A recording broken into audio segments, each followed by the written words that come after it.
Hey there, Derek Rydall here, and I'm really excited to talk to you today about one of the big, I don't know if there's the big four or the big three or the big six sort of challenges or excuses for why we don't progress in our life, but certainly procrastination is one of the big ones.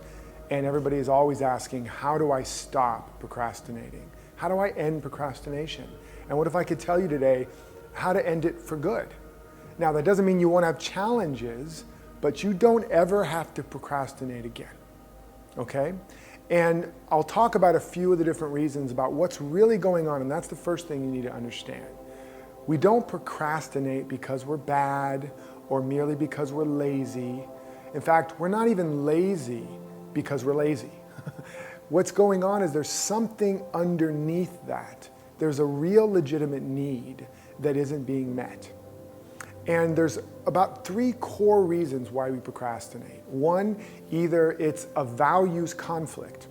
We're stuck. You could also call it being stuck, right?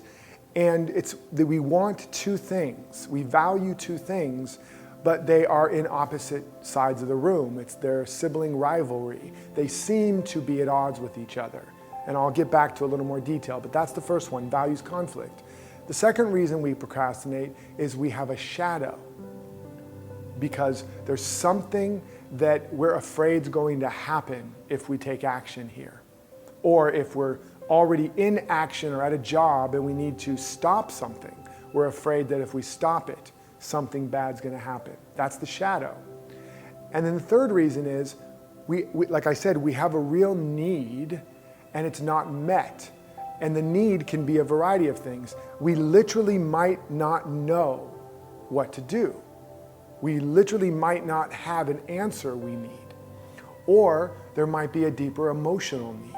So for example, sometimes, or like another way is, you have a to-do list, right?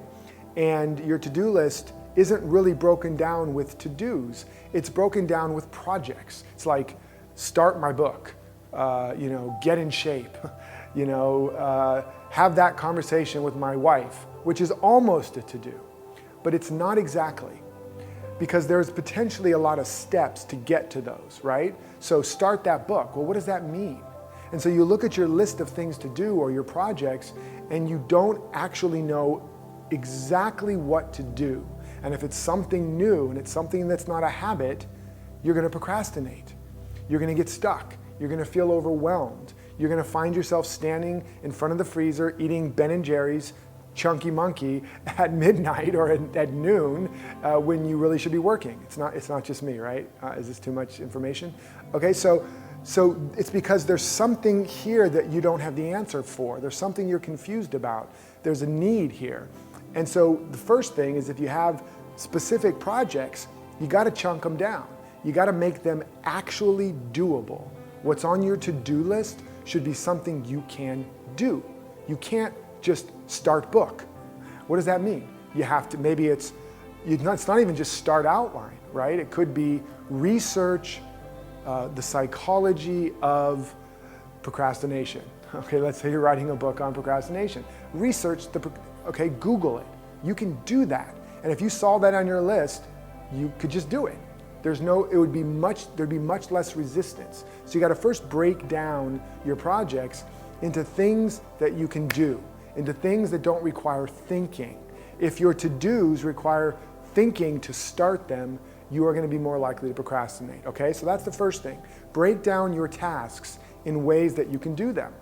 The second thing is, when it comes to doing something, once you do know what it is in some cases, like grow your list. Again, that's something I've used before. Grow your list, write a book. You might easily not take action because or let's say it's market something, you want to market something, and you're not aware that there's an unconscious missing piece. Or maybe you're even aware of it. It's like, well, I don't have a list, I can't market it. So you wait around or you distract yourself, you do other things. But if you look at the thing that's missing, you can easily just go, okay, how can I create a list? What are some action steps to start creating a list? And then you will start writing ideas down. Something will pop up that you can actually do. Now you're not procrastinating anymore. So whenever you're procrastinating, take time to look at, what are you procrastinating around? Do you have all the information you need? This is critical. Do you have all the tools you need? Because you might need a specific tool or a specific piece of information. You might not have identified that, and you're stuck and you're confused and you're procrastinating and you don't know why. And then you get into a shame spiral or a fear spiral or a guilt spiral, and you blame yourself. Look at me again, not doing what I need to do. Look at me again, eating another pint of Ben & Jerry's. Look at me again, surfing the internet. What's wrong with me? And then you recapitulate some old childhood pattern that digs you deeper into a hole. No, you're procrastinating because you need something. I want to say that again. You're procrastinating because you need something, because you're confused, because you need an answer. So that's the first piece. Get clear on make sure you have the answers you need, the tools you need, and that you have clear, actionable things to do. And then in terms of the values conflicts, you're procrastinating sometimes because you want to write that book or build that business or whatever, or get into that relationship, make that commitment, and you value love, or you value wealth, or you value success. But because of your upbringing, you have an inner values conflict where to you, being in a relationship means sacrificing your freedom, and you really value your freedom.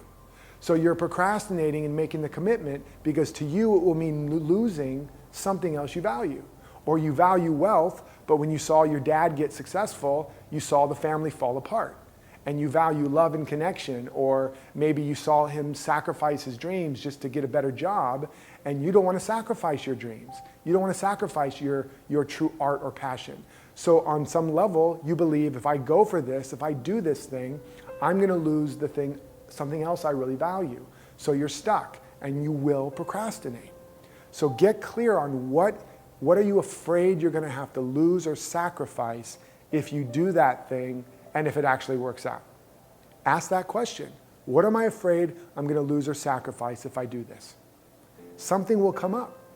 And then you can create a values affirmation. I'm not going to go into the whole thing here, but it's simply, let's say it's wealth and success on one side, freedom on the other.